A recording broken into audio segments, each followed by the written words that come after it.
what led up to you're quoting him saying it's a matter of sociology. Yeah. There must have been two things you were talking about, and he refused to talk. Could you Sure. repeat what you said? Yeah, we had a meeting with the Vice President of Brooklyn Manor, Michael Mears, Yes. about the redevelopment, and it was myself and the members of the Tenant Association board that were there.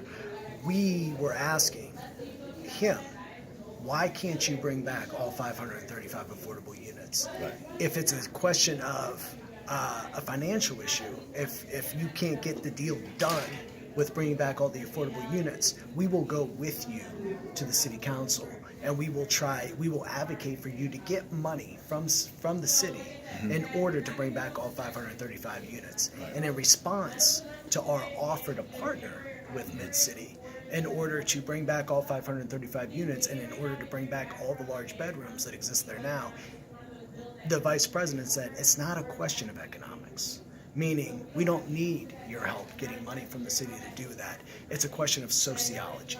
Okay. So And what did he mean by it's a question of sociology?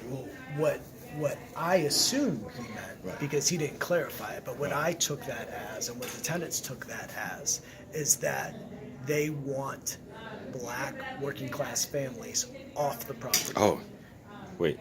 You know what? I had technical malfunction. I didn't catch any of it. Okay. Wait. Well, no, I take that back. I fixed it. It's going. I got everything. So what I took that as, and what the tenants took that as, is that they want black working class families off the property in order to attract higher paying people, young professionals into the property that will give them, they don't pay a lot of rent. So I think he's saying, what I took him saying is, look, we're going to build 1,700 units on this site, and we want to fill them up with high income, young professionals, and we can't do that if we have too many working class black families living here.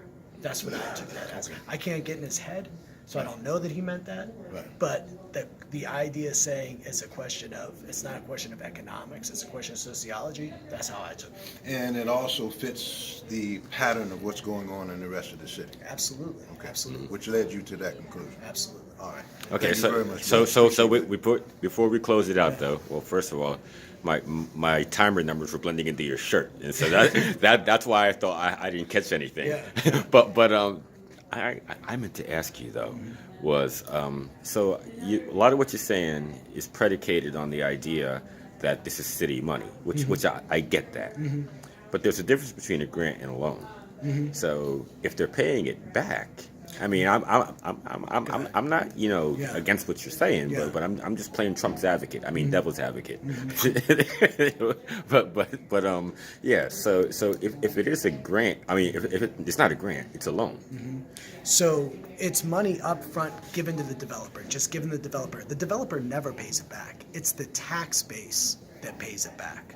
So this is giving money up front to a developer, $56 million Yes. in the case of Brooklyn Manor. The developer never pays that back. Okay. It's the tax base that comes in. Yeah. Those tax dollars are diverted in order to pay back that loan. To a bank. To a Right, bank. yes. So instead of going to schools, instead Yes. of going to infrastructure, instead of Okay. going to parks, instead of going to job training programs, Yeah. that tax base is going to pay back the bank who gave the loan. It's what it is trickle down economics. Okay, yes, It's that okay, I got you. theory that this all trickles down, which we know it never trickles down. Hmm. So TIFs are they are a perfect example of just giveaways to developers. Okay, so I got to ask you something else that kind of relates to other work that the Washington New Clinic for Homeless has done, because I know that you fought to get where the city has more say-so about the CCNV shelter. And part of the argument that was used to say that the city has some control over the shelter, even though it's not a city-run shelter, is the fact that the city does put money into the maintenance of the building and to the hypothermia shelter beds. Okay, so that kind of translates over into this whole $56 million thing.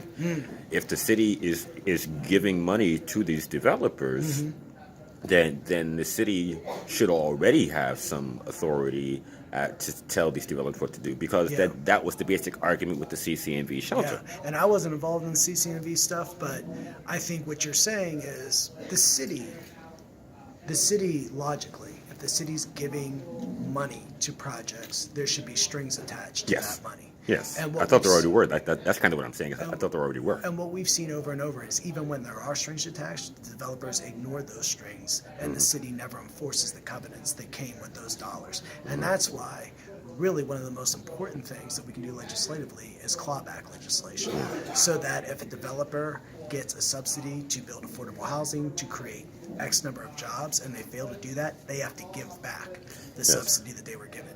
So that's a really important part of this whole thing, because the city never enforces their covenants. But with that clawback legislation, what's essential is that there's a private right to sue, because we don't want to create legislation that would only allow the city to sue the developer if the developer doesn't do the thing that the city says you must do to get this money, because the city right now doesn't enforce and doesn't do it. So there has to be a private right of action attached to that legislation, so that community groups could sue to enforce those covenants. What it sounds like too is that when there are strings attached, those strings are just little threads that are easily broken. Yeah, They should be strong ropes with 13 knots. Yeah, absolutely. I mean, that's a great way to put it. Yeah.